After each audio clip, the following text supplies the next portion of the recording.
Good evening sir. Good evening. तो आज की बहुत ही इम्पोर्टेंट क्लास है। अभी तक की कुछ छोटे और बड़े चल रहे थे, आज भी एक बड़ा लेक्चर है। सतीश गुजराल। सतीश गुजराल पे भी क्वेश्चन आए हैं और ये एक थोड़ा से इम्पोर्टेंट कलाकार हैं। आइए इन पे हम लोग चर्चा करते हैं। एक बात और जान लें कि जितने लोग तैयारी कर रहे हैं, जो मैं वीडियो अक्सर यूट्यूब पे डालता हूँ, वो वीडियो जो है वो मेरे लाइव क्लास के ही होते हैं। मैं स्पेशल बनाता नहीं हूं बैठ करके कि उसको अच्छा से अच्छा वीडियो डालूं। जो भी मैं वीडियो क्लास लेता हूं, उसी क्लास का वीडियो में उठा के डाल देता हूं। ऊपर वाले के करम से बहुत अच्छे व्यूज मिलते हैं। बहुत सारे जो है उसको वीडियो यानी वॉच टाइम बहुत ज्यादा होता है, लोग उसको देखते हैं। तो जो लोग देखते हैं, मैं उनसे जरूर ये कहूंगा कि एक बार या जो हमारी लाइव क्लास में है, वो सारे के सारे लोग मेरे चैनल को सब्सक्राइब कर लें। क्योंकि मैं देखता हूं कि पढ़ते तो मुझसे हैं, मेरे वीडियो भी देखते हैं, लेकिन सब्सक्राइब नहीं करते हैं। तो मैं उनसे एक निवेदन कर रहा हूं कि उसको सब्सक्राइब कर लें, जिस तरह से उनको लगातार मेरे वीडियो मिलते रहें। और क्योंकि कुछ चीजें एक्स्ट्रा भी हम डालते रहते हैं। तो आइए आज हम लोग शुरू करते हैं। सतीश गुजराल। तो सबसे पहले सतीश गुजराल का जन्म देखते हैं। इनका जन्म 25 दिसंबर 1925 है। 25 दिसंबर 1925। और इनका जन्म है पाकिस्तान को पंजाब के झेलम में। पंजाब के कहा, झेलम में। लेकिन वर्तमान में कहा है, तो कहेंगे वर्तमान में पाकिस्तान में। ये स्थान वर्तमान में कहा है, तो कहेंगे पाकिस्तान में है। दूसरी बात बता दूं कि जब इनका जन्म हुआ था, तो वो एक तरह से जो हिंदुस्तान एक ही था, तब वहां उनका जन्म हुआ था। लेकिन वो स्थान अब हो गया है, पाकिस्तान का हो गया। बात करते हैं इनकी मृत्यु की। बात करते हैं इनकी मृत्यु जो हुई है मार्च, कितना मार्च है, 26 मार्च 2020 को। कहा इनकी हुई, दिल्ली में। इनकी मृत्यु कहाँ हुई, दिल्ली में ही। अब आप ये जान लें कि इनकी जो मृत्यु हुई है वो 2020 में हुई है। यानी वो दौर था जब कोरोना काल का दौर था। यानी कोरोना से इनकी मृत्यु नहीं हुई है, हम ये नहीं कहेंगे। हम ये कह रहे हैं कि इनकी जो मृत्यु तब हुई थी जब भारत में कोरोना का दौर चल रहा था। तो यानी हम ये कह सकते हैं कि कोरोना काल के दौरान, ठीक है, कोरोना काल के दौरान सतीश गुजराल की मृत्यु हुई थी। यानी जिस समय भारत में कोरोना चल रहा था, उस समय, अभी भी कोरोना आ रहा है, सुनने में आ रहा है कि आने वाला है, कोई भरोसा नहीं कब आ जाए कब चला जाए। तो उस समय यानी हम ये कह सकते हैं कि क्वेश्चन ये वैसे पूछा तो कई बार गया है, मतलब पूछा गया है, कई तरह क्वेश्चन फिर बने हैं कि किस व्यक्ति की कोरोना से मृत्यु हो गई, किस मूर्तिकार की कोरोना से मृत्यु हो गई, या किसके कोरोना काल में किसकी मृत्यु हो गई। तो ऐसे क्वेश्चन बन सकते हैं, इसीलिए मैं बता दे रहा हूं कोरोना काल में सतीश गुजराल की मृत्यु हुई थी। ठीक है, आइए आगे देखते हैं।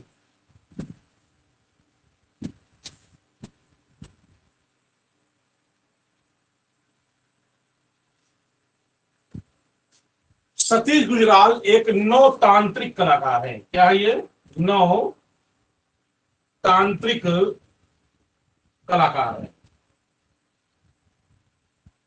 सतीश गुजराल नौ तांत्रिक कलाकार, इसके अलावा यथार्थवादी यथार्थवादी कलाकार है। ठीक है, सतीश गुजराल के पिता का नाम अवतार, पूरा नाम क्या है इनका? अवतार नारायण गुजराल। अवतार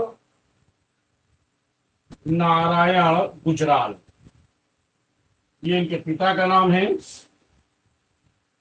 माता का नाम पुष्पा गुजराल।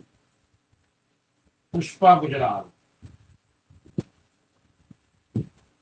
पत्नी का नाम किरण गुजराल।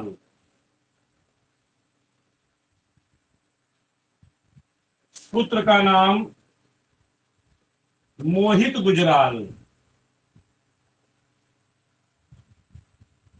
मोहित गुजराल एक वास्तुकार भी है। बड़ी पुत्री का नाम अल्पना गुजराल, छोटी पुत्री का नाम रसील गुजराल। इनमें से एक जो है आभूषण डिजाइनर है, ज्वेलरी डिजाइनर, बड़ी वाली अल्पना गुजराल, और जो छोटी वाली रसील गुजराल है वो इंटीरियर जो है वो डिजाइनर है। ठीक है, तो इस तरह से एक परिवार, एक ऐसा परिवार है जो एक, और इनकी जो बहू है वो फिरोज गुजराल, वो भी एक मॉडल है। यानी एक ऐसा परिवार है जो एक साथ रहता है। यानी ऐसी परिवार में एक ही मकान में मतलब कई सेलिब्रिटियां रहती हैं इसमें। यानी ये सेलिब्रिटियों वाला घर है जिसको हम सतीश गुजराल कह सकते हैं। ठीक है, तो आइए देखते हैं सतीश गुजराल के बारे में। अब इनके स्टार्टिंग देखते हैं इनकी।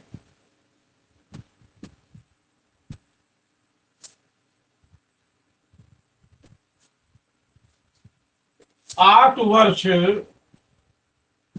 की आयु में पैर फिसलने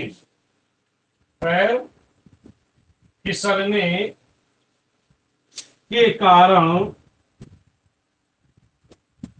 पैर टूट गया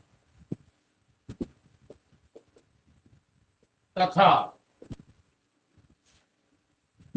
सिर में भी कई चोटें आई। पैर फिसलने के कारण जो है इनका पैर टूट गया और सिर में भी कई चोटें आई। अब जब सिर में कई चोटें आई तो सिर में चोटें आई जिससे इन्हें कम सुनाई देने लगा।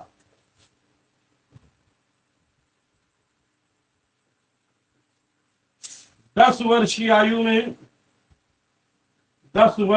आयु में पूर्ण रूप से बहरे हो गए। यानी 10 साल तक आते आते इनको सुनाई देना बंद हो गया। ठीक है, तो आइए आगे देखते हैं। जब 10 वर्ष की आयु में इनको सुनाई देना बंद हो गया तो इन्होंने ऐसा नहीं कि पढ़ाई छोड़ दी, पढ़ाई करते रहे, लेकिन अब ये पढ़ाई जो है वो चित्कारी में करने लगे थे। अभी तक की जो पढ़ाई कर रहे थे जैसे आम आदमी पढ़ता है, ठीक है, गणित, मैथ, हिंदी, इंग्लिश, तो इन्होंने अब 10 वर्ष की आयु में इन्होंने पूर्णतया चित्कारी करना शुरू कर दिया। इसलिए ये बहरे हो गए थे, इसलिए इनको कहा जाता है मूक बधिर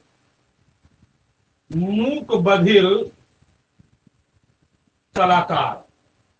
इनको मूक बधिर कलाकार भी कहा जाता है क्योंकि ये बहरे हो गए थे। ठीक है, तो इस तरह से सतीश गुजराल जब ये बहरे हो गए थे, इनके बड़े भाई का नाम था इंद्र कुमार गुजराल, अभी आगे बताएंगे। फिलहाल तो इन्होंने स्टार्टिंग जो अपनी कला की शुरुआत की थी वो मेयो स्कूल ऑफ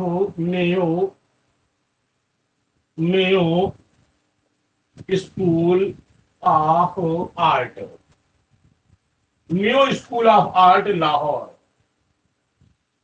यहां से इन्होंने प्रारंभिक कला सीखा, प्रारंभिक कला सीखा। फिर 1944 में ये चले आए भारत, यानी भारत क्या कहेंगे, वो भारत था इस समय। 1944 में ये आ गए जे जे स्कूल ऑफ आर्ट। यहां इन्होंने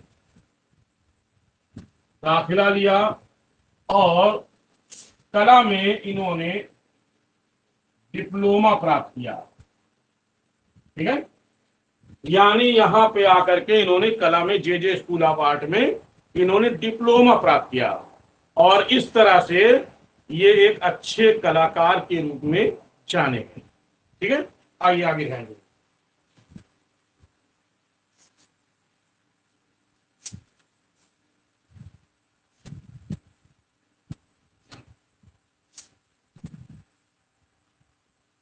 उन्नीस सौ पचास में 1950 में मैक्सिको के, कहां के, मैक्सिको के,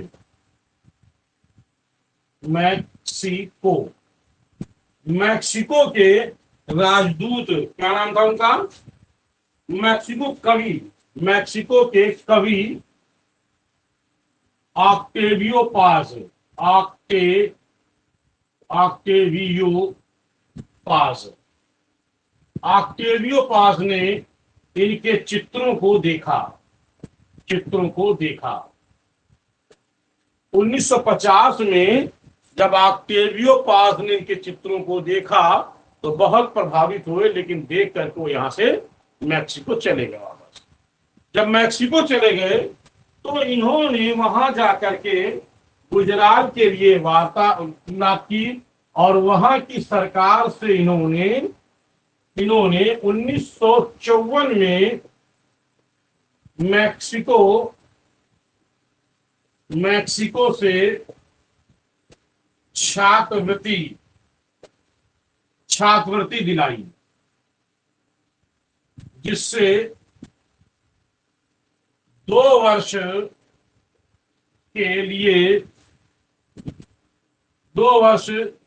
के लिए काहे के लिए, पढ़ाई के लिए, 2 वर्ष के लिए पढ़ाई के लिए मैक्सिको चले गए।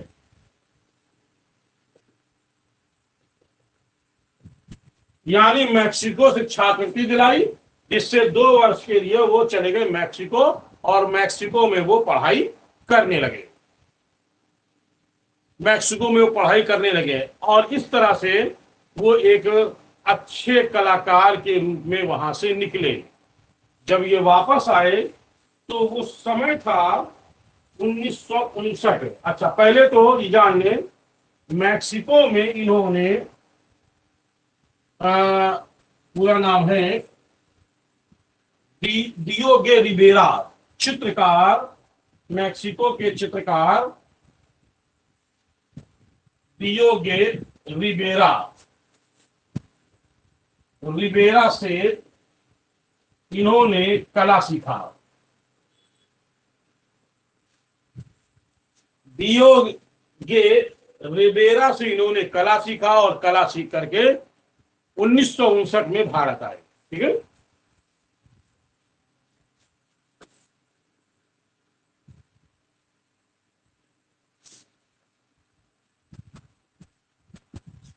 उन्नीस सौ 56 में भारत में आए, फिर ये कुछ वर्ष यहां काम करते रहे और 1959 में इन्होंने कुछ चीजों पर इन्होंने भित्ति चित्रकारी की।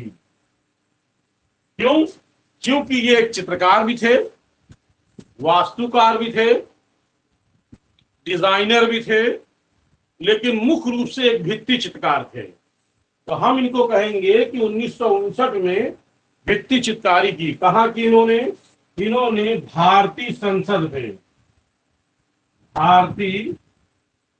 संसद पर चित्र बनाया लाला लाजपत राय का चित्र बनाया। भारतीय संसद पर लाला लाजपत राय का चित्र बनाया और इसी तरीके से इन्होंने अलीगढ़ मुस्लिम यूनिवर्सिटी यानी एएमयू, ठीक है, मैं शॉर्ट में लिख दे रहा हूं, एएमयू, एएमयू, अलीगढ़ मुस्लिम यूनिवर्सिटी, अलीगढ़ मुस्लिम यूनिवर्सिटी की के लिए भित्ति चित्रकारी भी यहाँ पे की और इन्होंने यहाँ पर मौलाना अबुल कलाम आजाद का भित्ति चित्र, किसका किसका, मौलाना अबुल कलाम का भित्ति चित्र। इसी तरीके से एएमयू में ही दूसरा इन्होंने मिर्जा गालिब का, मिर्जा गालिब का ये चित्र बनाया। यानी कहने का मतलब ये है कि इन्होंने लाला लाजपत राय का चित्र, ठीक है, लाला लाजपत राय का चित्र, मौलाना अबुल कलाम आजाद। लाला लाजपत राय एक क्रांतिकारी थे, देश की आजादी में इनका बहुत बड़ा योगदान है। मौलाना अबुल कलाम आजाद ये एक भारतीय कांग्रेसी नेता थे, इनका भी योगदान है। और मिर्जा गालिब एक शायर थे, इन्होंने बहुत 1857 के विद्रोह में इन्होंने उस वक्त थे तो उन्होंने शायरी की थी, ठीक है। तो अलीगढ़ मुस्लिम यूनिवर्सिटी के लिए ये चित्र बनाए।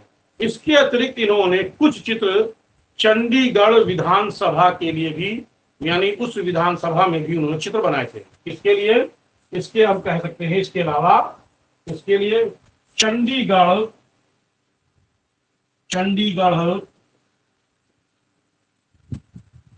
विधानसभा में भी चित्र बनाए थे। यानी कहने का मतलब यह है कि इन्होंने चंडीगढ़ विधानसभा में भी इन्होंने कुछ चित्र बनाए थे, यानी इन्होंने कई चित्र बनाए, इसलिए इनको जो है भारत सरकार ने इनको इनाम भी दिया था। तो आइए देखते हैं क्या दिया इनको।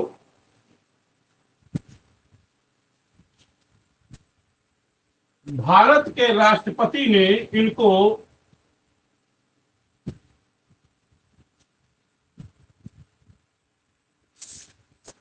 उस समय के तत्कालीन राष्ट्रपति ने इनको स्वर्ण पदक प्रदान किया था, इनको स्वर्ण पदक दिया था, समझ रहे हैं। यानी सतीश गुजराल को जो है स्वर्ण पदक दिया गया था। किसने दिया था? वो राष्ट्रपति, उस वक्त तत्कालीन जो राष्ट्रपति थे उन्होंने दिया। और उस समय तत्कालीन जो प्रधानमंत्री थे वो थे इंद्र कुमार गुजराल। उस समय जो तत्कालीन जो प्रधानमंत्री थे, प्रधानमंत्री जिनका नाम था इंद्र कुमार गुजराल, और इंद्र कुमार गुजराल ये इनके बड़े भाई थे, सतीश गुजराल छोटे भाई थे। तो इसलिए समझना मेरी बात को, इसलिए भारत सरकार से जिस कलाकार को सर्वाधिक अनुदान मिला है वो है सतीश गुजराल, समझिएगा। यानी सर्वाधिक अनुदान भारत सरकार से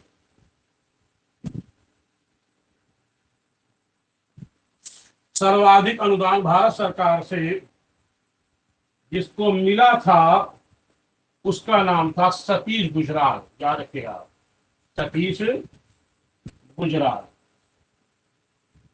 यानी सतीश गुजराल को भारत सरकार ने, अगर उस वक्त तत्कालीन कलाकारों की अगर हम बात करते हैं, जैसे हुसैन थे उस समय, जो है सूजा थे, बड़े बड़े कलाकार हैं, ठीक है, सूजा थे, और आपके क्या कहते हैं एनएस बेंद्रे थे, ये बड़े बड़े कलाकार हैं, उनको इतना अनुदान नहीं मिला जितना सतीश गुजराल को मिला था। क्यों? इसका कारण आप देख ही रहे हैं, इनके बड़े भाई का नाम था इंद्र कुमार गुजराल। ये लोग जो थे वास्तव में, ये लोग तो पाकिस्तान में रहते थे, जब देश आजाद नहीं हुआ था, वो पाकिस्तान वाला क्षेत्र था।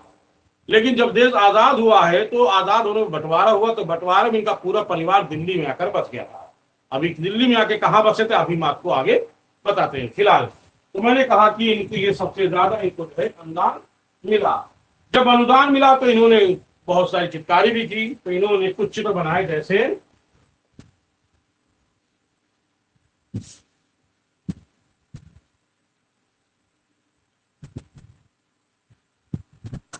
इन्होंने कुछ चित्र भी बनाए थे, जैसे सतीश गुजराल के ने इन्होंने कुछ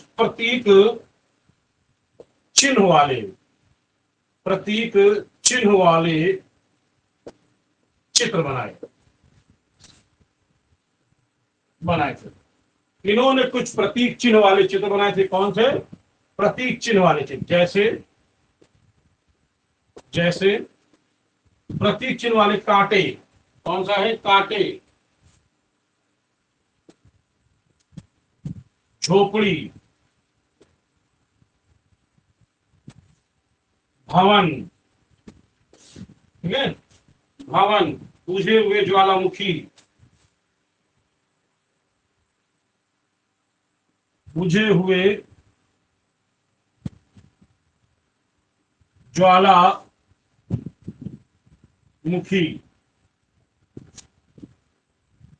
बुझे हुए ज्वालामुखी, जंजीर,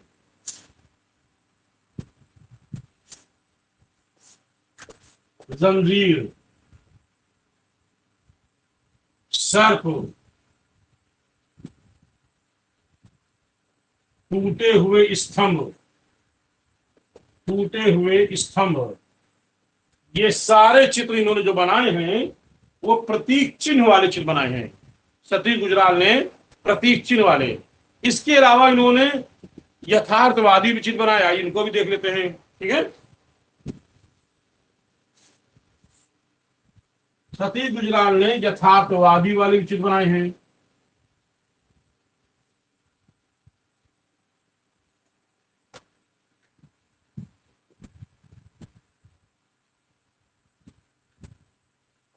यथार्थवादी चित्र कौन से हैं? इनके यथार्थवादी जो चित्र हैं वो हैं पुल। क्या है? पुल। दूसरा है आपका तारकोल के समान गाढ़ा पानी। तारकोल के समान गाढ़ा पानी। और तीसरा है आपका अंधेरी दीवारों वाला भवन। अंधेरी दीवारों वाला भवन। तो ये सारे चित्र हैं, इन्होंने 3 चित्र बनाए मुख्य रूप से, वो यथार्थवादी चित्र हैं। तो इस तरह इन्होंने यथार्थवादी, इन्होंने प्रतीक चिन्हवादी, इन्होंने, लेकिन मूल रूप से क्या थे? ये एक नवतांत्रिक कलाकार थे। ठीक है, नवतांत्रिक कलाकार के रूप में जाने जाते हैं। तो इस तरह से आइए आगे हम लोग बढ़ते हैं। सतीश गुजराल ने एक और देख लेते हैं यहां पे, इन्होंने नोट करके लिख लीजिएगा। इन्होंने 1960 में 60 से कोलाज पद्धति पर कार्य किया है। क्या लिखा मैंने? कोलाज पद्धति पे। ठीक,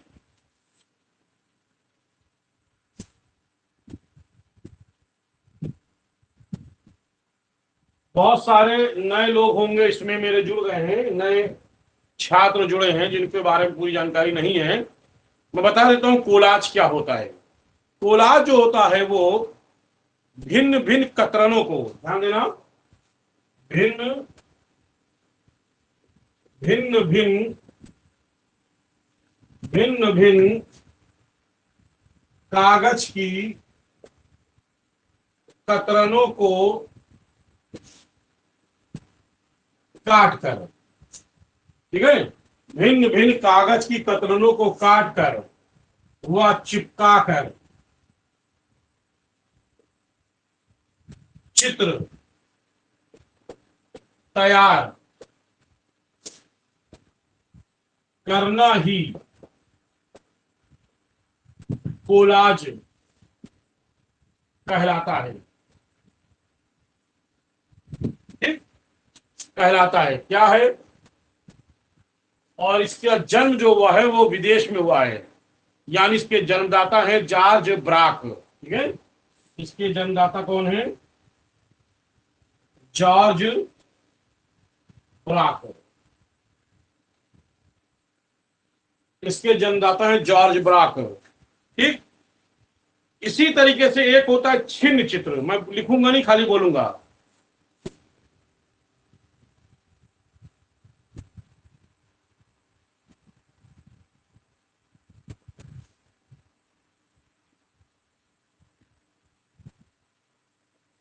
छिन्न चित्र, छिन्न चित्र का जो जन्म हुआ वो राजस्थानी शैली में हुआ। ये क्या होता है छिन्न चित्र? मैंने यहां लिखा है कि भिन्न भिन्न कागज, ठीक है,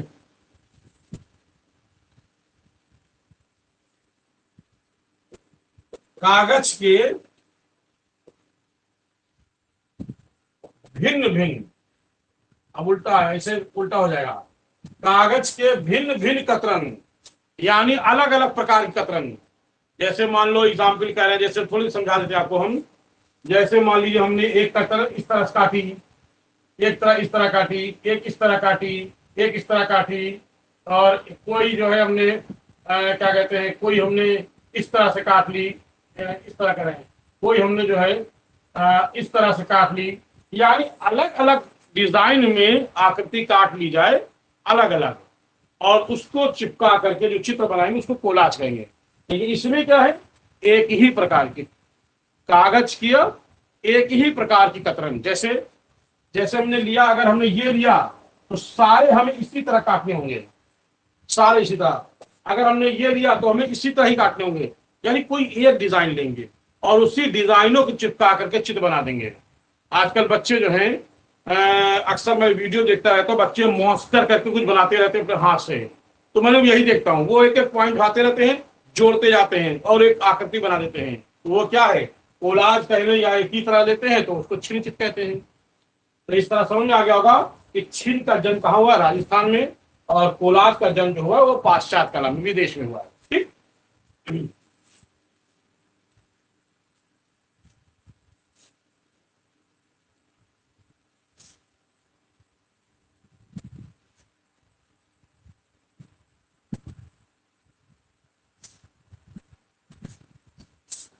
इन्होंने यंत्रों का भी प्रयोग किया है। और एक मैं बात बता दूं, ये भारत में एक्रेलिक कलर के जन्मदाता हैं। ये क्या है, ये भारत में एक्रेलिक रंगों की खोज करने वाले, क्या है, एक्रेलिक,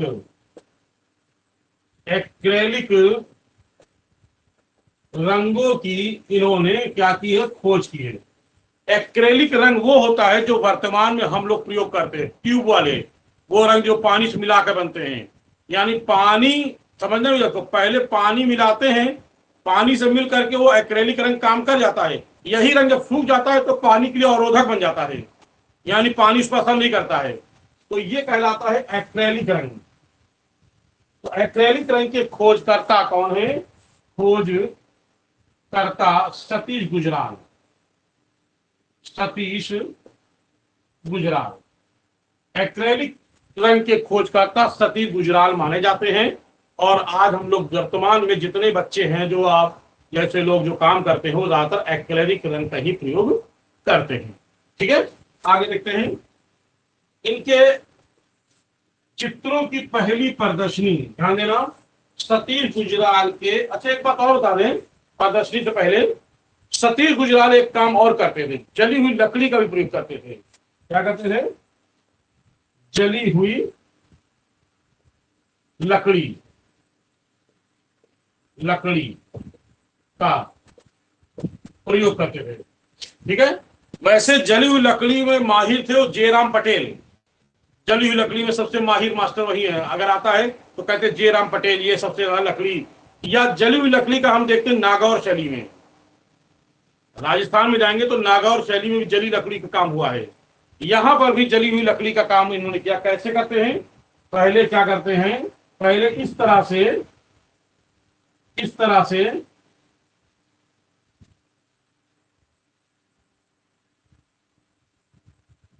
इस तरह से कई लकड़ी की पट्टियां जोड़ लेते हैं।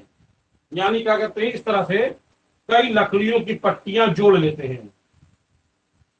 ठीक है, अब जब लकड़ी की पट्टियां जोड़ लेते हैं, जोड़ने के बाद इस पर जो है, इस पर जलाने के लिए कोई पदार्थ लगा देते हैं, जो जिससे जैसे मिट्टी तेल है आपका, पेट्रोल है, डीजल है ना, इसको लगा देते हैं ऊपर, ऊपर के हिस्से में परत खाली में, लगाने के बाद उस पर आग लगा देते हैं। ऊपर का हिस्सा जल जाता है, फिर उसको बुझा लेते हैं, और बुझाने के पश्चात उस पर जो है पूरस करके रेगमाल से उसको साफ कर लेते हैं। साफ करने के बाद वो जली हुई लकड़ी जो है वो चित्र बनाने के लिए काम आ जाती है, और उस पर वो चित्र बनाते हैं। तो ऐसे में ये जली हुई लकड़ी का भी काम, यानी जली हुई लकड़ी का भी प्रयोग करते थे। कौन? सतीश गुजराल। ठीक है, समझा दिए कैसे जली हुई लकड़ी का काम होता है, आपको समझ आ गया होगा। ठीक,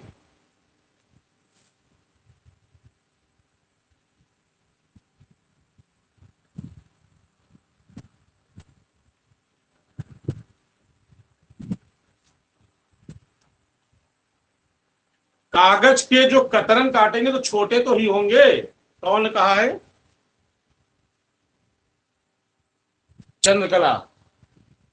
कागज की जो कतरन काटेंगे तो छोटे तो ही होंगे। तो छोटे छोटे तो कतरन, तो चाहे हम इसके काटे, कोला से काटे, और चाहे हम छीन के काटे, तो वो तो रहेंगे छोटे छोटे। बड़े बड़े तो होंगे नहीं, क्या बड़े चिपका देंगे, छोटे ही होंगे। लेकिन वो भिन्न भिन्न प्रकार के होंगे, ये समझने की बात है। वो ये नहीं समझना है कि छोटे छोटे तो हम कागज काटेंगे, छोटे छोटे काट लेंगे उठा के, लेकिन वो भिन्न भिन्न प्रकार के होंगे, अलग अलग आकृति के होंगे। यानी कुछ यहाँ ऐसे चिपका है, कुछ इस तरह चिपका है, कुछ इस तरह, तो एक आकृति बना दी। लेकिन छिन में एक ही प्रकार की कतरन होती है, तो इतना याद रखना है। ठीक है। 1952 में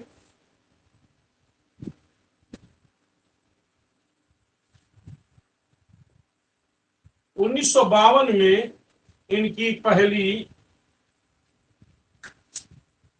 एकल प्रदर्शनी दिल्ली में लगी। 1952 में इनकी पहली एकल प्रदर्शनी कहां लगी? दिल्ली में लगी। और इस एकल प्रदर्शनी में दिल्ली में जो लगी थी इनकी पहली प्रदर्शनी, इसमें तत्कालीन जो प्रधानमंत्री थे जवाहरलाल नेहरू, जवाहरलाल नेहरू, जवाहरलाल नेहरू ने इनके दो चित्रों को खरीदा था। फिर 1954 में इनकी प्रदर्शनी लगी थी इंडिया हाउस में। कहा लगी थी? 1954 में India house, London, India house London. तो 1954 में इंडिया हाउस लंदन में इनके चित्रों की प्रदर्शनी लगी थी। यानी बाहर के देखी जाए तो इनकी पहली थी, और बाहर देखा जाए तो इनकी जो है ये पहली थी, लेकिन ऐसे गिनती के कहा जाए तो इनकी दूसरी थी। तो इस तरह से इंडिया हाउस लंदन में भी इनकी प्रदर्शनी लगी थी। लेकिन सर्वाधिक इनकी प्रदर्शनियां,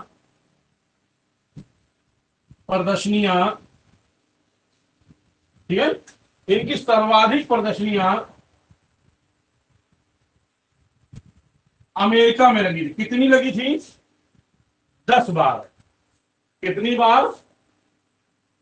10 बार इनकी प्रदर्शनी कहां लगी थी? अमेरिका में लगी। तो सर्वाधिक इनकी प्रदर्शनी जो है वो अमेरिका में लगी है। ठीक है। पहली कहां लगी? दिल्ली में, जो नेहरू ने चिट खरीदे थे। इसके बाद जो इनकी दूसरी कह लें, या विदेश में इनकी पहली थी, इंडिया हाउस लंदन में इनकी लगी थी 1954 में। और इसके बाद अमेरिका में तो इनकी बहुत बार लगी, यानी कुल 10 बार अमेरिका में इनकी चित्रों की प्रदर्शनी लगी थी। तो इस तरह से ये लगातार इनके चित्र जो है, यानी बाहर भी इनके चित्र जा रहे थे। और ऐसा नहीं कि इन्होंने सिर्फ भारत पे ही काम किया हो, विदेशों में भी काम किया है।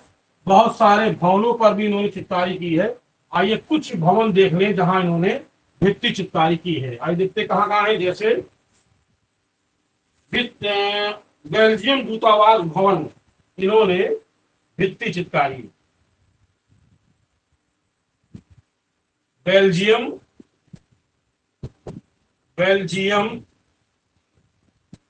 दूतावास भवन में किया है। इसी तरीके से गोवा विश्वविद्यालय भवन, गोवा विश्वविद्यालय भवन, इसके अलावा संसद भवन, संसद भवन, इसके अलावा क्षेत्रीय क्या है, भारतीय सांस्कृतिक केंद्र, भारतीय सांस्कृतिक केंद्र दिल्ली, इसके अलावा इस्लामिक संस्कृति भवन, इस्लामिक संस्कृति भवन दिल्ली, संसद भवन दिल्ली। तो इन स्थानों पर इन्होंने क्या किया है, भित्ति चित्रकारी की है। मैंने पीछे बता चुके कहां कहां क्या क्या किया है, इन्होंने यहां पर भी भित्ति चित्रकारी की है। तो इस तरह से ये एक चित्रकार, वास्तुकार विभिन्न रूपों में जाने जाते हैं। अब आइए हम बात करते हैं, इन्होंने कुछ मूर्तियां भी बनाई हैं, इनकी कुछ मूर्तियां भी हैं, इनकी मूर्तियां, इन्होंने दो ही मूर्तियां मिलती हैं। एक है मेडिटेशन, क्या है, एक है आपकी इनकी मेडिटेशन, मेडिटेशन मूर्ति। एक तो इनकी मेडिटेशन मूर्ति है और दूसरी है इनकी हॉर्स मूर्ति। ये दो मूर्तियां भी बनाई हैं, बहुत सारे चित्र बनाए हैं, मूर्तियां बनाई हैं। तो इसीलिए भारत सरकार ने इनको, भारत सरकार ने इनको दो बार चित्रकला के लिए, एक बार मूर्ति कला के लिए, ठीक है, दो बार चित्रकला के लिए, एक बार मूर्ति कला के लिए इनको दिया गया है राष्ट्रीय पुरस्कार।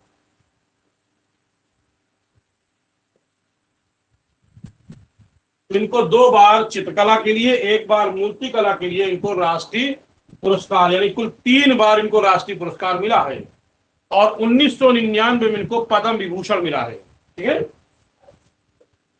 1999 में इनको पद्म विभूषण दिया गया है। तो इस तरह से इनको सम्मान तो बहुत मिला। एक और कहां का क्या मिला है वो भी देख लेते हैं।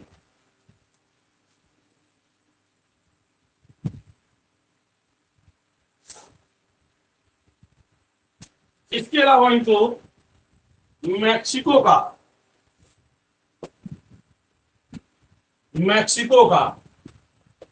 ठीक है, मैक्सिको का लियोनार्डो दा विंची पुरस्कार, लियोनार्डो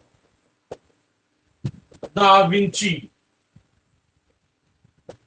फ्रांस का ना समझिएगा इसको, लियोनार्डो दा विंची, कहां, मैक्सिको का लियोनार्डो दा विंची पुरस्कार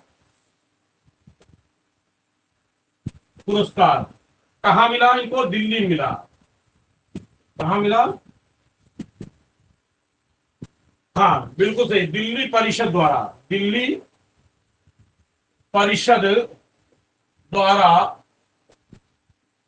दिया गया। कहां दिया गया, दिल्ली परिषद द्वारा इनको दिया गया था, याद रखिएगा, ठीक है। इसी तरीके से इनको गुजरात को 2018 में, सॉरी 2018 में एनडीटीवी है ना, अभी भी एनडीटीवी है, तो एनडीटीवी ने 2018 में इनको जो है एनडीटीवी ईयर क्या दिया था इनको, एनडीटीवी द्वारा इनको एनडीटीवी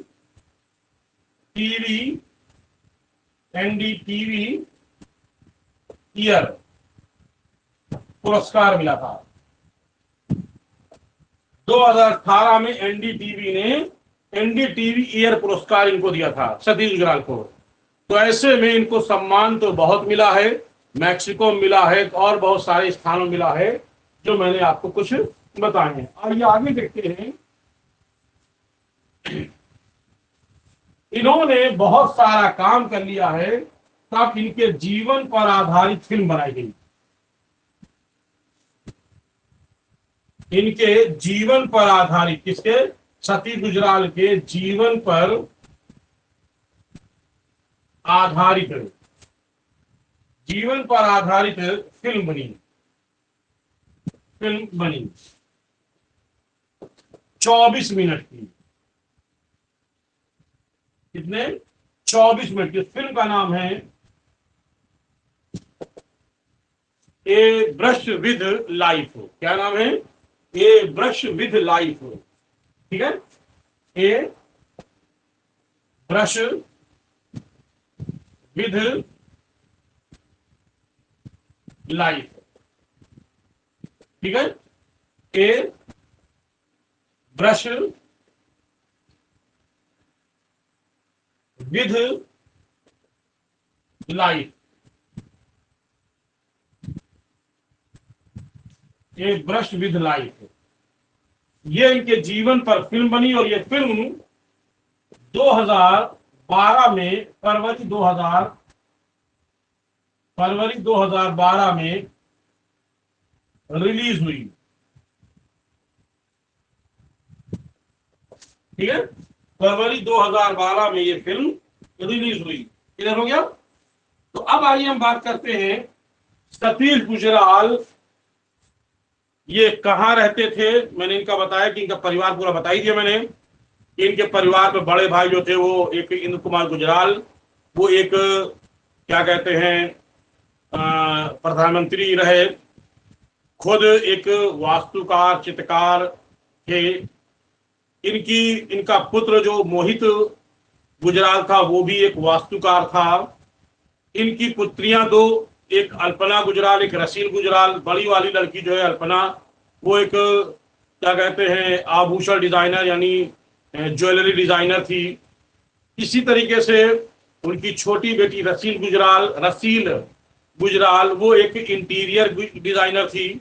मतलब एक बड़ा एक ऐसा सम्मानी परिवार था जो दिल्ली में लाजपत नगर में रहा करता था। तो इनका जो भवन था वो 800 वर्ग गज में इनका फैला हुआ था, बड़ा था। 8000 या 800 भी है, क्लियर थोड़ा नहीं है, खैर। तो ये जो इनका ये सब बातें कोई इंपॉर्टेंट नहीं रखती हैं। इंपॉर्टेंट क्या रखती है कि सतीश गुजराल का जो दिल्ली में घर था, दिल्ली में स्थित घर पर, दिल्ली में स्थित घर पर गुलाब के फूल, गुलदाउदी के फूल, चमेली के फूल। ठीक है, किसके से फूल है, मैंने कहा है गुलाब के, गुलदाउदी के, गुल बोला था मैंने, गुलदाउदी के फूल, चमेली के फूल। ये सारे के सारे फूल जो हैं इनके घर में महकते हैं, इनके घर में महकते हैं। और घर के अंदर, ये सब घर के बाहर लगे हैं, घर के अंदर की दीवारों पर सती गुजराल के चित्र बने हुए हैं। और यहां तक कि एम.एफ. हुसैन भी इनके पास आते थे, एम.एफ. हुसैन के भी चित्र इनके यहां लगे हुए हैं। तो एक सम्मानी व्यक्ति थे, इन्होंने बहुत सारे चित्र भी बनाए। आइए इनके अन्य प्रमुख चित्र देख लेते, कौन कौन से अन्य इनके प्रमुख चित्र हैं। ठीक है,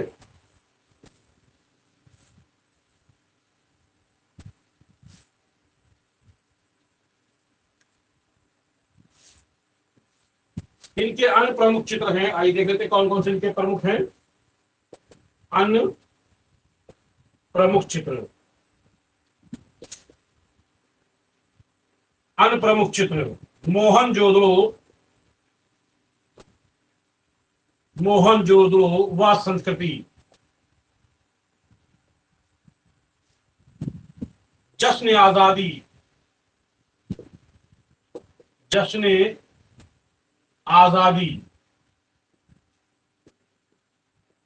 सेलिब्रेशन वाला मैंने आपको पीछे भी बताया था कि सेलिब्रेशन जो है वो तैयब मेहता का भी है, जो एक महंगे दामों में बिका था, मैंने बताया था आपको। इसी के अलावा मैक्सिकन नारी, मैक्सिकन मैक्सिकन मैक्सिकन नारी,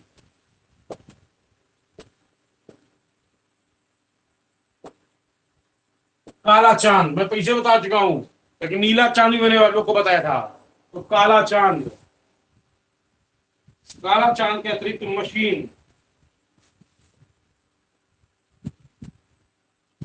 कृष्ण मेनन,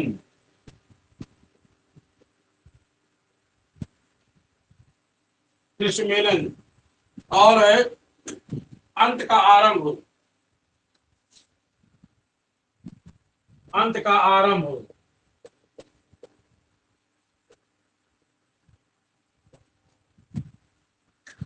अंत का आरंभ, गणेश, शक्ति व गणेश, शक्ति व गणेश। और इनके चित्र हैं मॉर्निंग, परिवार, मॉर्निंग, परिवार। और इनके चित्र हैं आदमी, कौन सा है, आदमी। ये इनके अन्य प्रमुख चित्र हैं।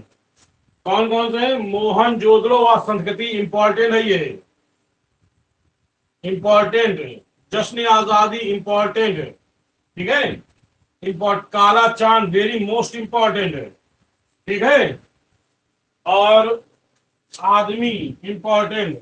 ऐसे तो इनके बहुत सारे इंपॉर्टेंट की तो कोई सीमा ही नहीं कि कोई भी आ सकता है, लेकिन मेरे कुछ अकॉर्डिंग जो है ये इंपॉर्टेंट मुझे चित्र इनके लगते हैं।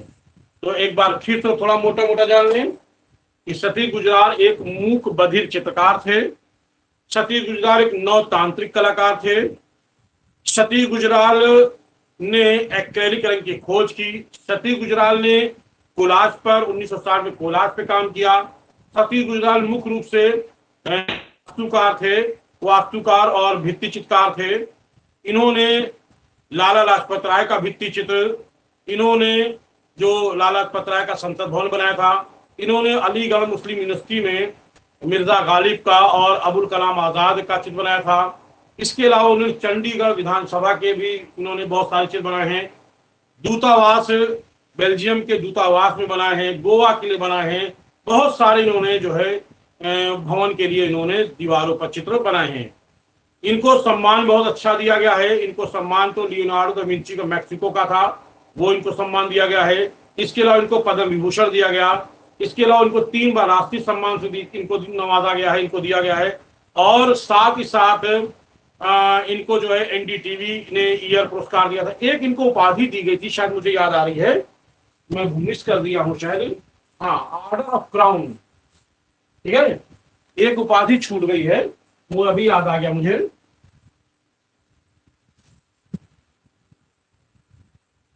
बेल्जियम की सरकार ने, बेल्जियम की सरकार ने सतीश गुजराल को दिया था ऑर्डर ऑफ क्राउन की उपाधि। कौन सी उपाधि थी, ऑर्डर ऑफ क्राउन, बिल्कुल सही है, order of crown, order of crown की उपाधि, ये इनको उपाधि मिली है। ऑर्डर ऑफ क्राउन ये क्या है, उपाधि है, ठीक। एक ये छूट गया था, मुझे अभी याद आ गया। तो चलिए फिर हम लोग मिलते हैं नए सिरे से। और एक बात आप लोग कहूंगा कि बहुत अच्छे से नोट्स बनाइए और देरी मत करिए। जो लोग तैयारी कर रहे हैं वो मुझसे जुड़ जाएं। मैंने देखता हूं कि बहुत सारे लोग मुझे कॉल करते हैं, लेकिन जब मेरा फीस सुनते हैं तो उनको दिमाग में, उनको समझता है कि अरे फी बहुत ज्यादा सर की है, और वो भाग लेते हैं। लेकिन कुछ लोग हिम्मत करते हैं, वो 70,000 की नौकरी पानी है, लेकिन 4,000 रुपए खर्च नहीं कर सकते हैं। ये बताइए, तो आदमी कोई ज्ञान दे रहा है तो कम से कम आप उसको मौका मत छोड़िए। तो चलिए हम लोग फिर मिलते हैं एक नए सिरे से एक नए कलाकार के साथ। तब तक के लिए आप लोग को जय हिंद, गुड नाइट।